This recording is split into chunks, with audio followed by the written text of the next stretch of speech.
Moi j'étais président du jury Print et Publishing et ce qui était très intéressant cette année, c'est de voir qu'il y avait beaucoup de campagnes qui étaient là justement pour promouvoir le média print lui-même, notamment le Grand Prix qui est pour un journal libanais.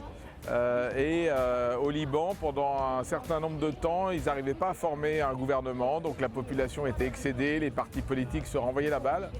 Et il y a une agence de pub qui a proposé au journal national de se dire et si on faisait une édition totalement blanche, c'est-à-dire qu'avec que des pages blanches, pour pousser finalement nos politiques à prendre position en leur disant aujourd'hui l'économie ne peut plus avancer, le pays ne peut plus avancer.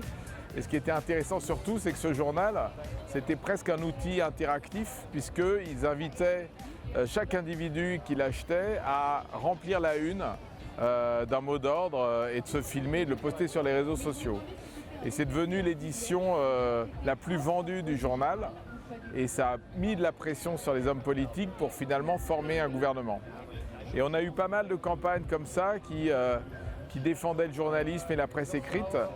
Souvent on a tendance à se dire que la pub et l'information sont un peu comme chien et chat, parce que évidemment la presse a besoin de la publicité d'un point de vue économique. Et là, c'était intéressant de voir que la créativité finalement était le meilleur ami du journalisme, puisqu'il y avait une autre campagne très intéressante de Droga 5 où pour la journée mondiale de la liberté de la presse, finalement, ils ont incité chaque journal à faire la promotion de leurs concurrents. Donc le New York Times disait ne lisez pas le New York Times, lisez le Guardian. Le Guardian disait ne lisez pas le Guardian. Et tous les journaux ont joué le jeu. Il y avait une vraie campagne 360 là-dessus. Ça aussi, ça nous a beaucoup interpellés.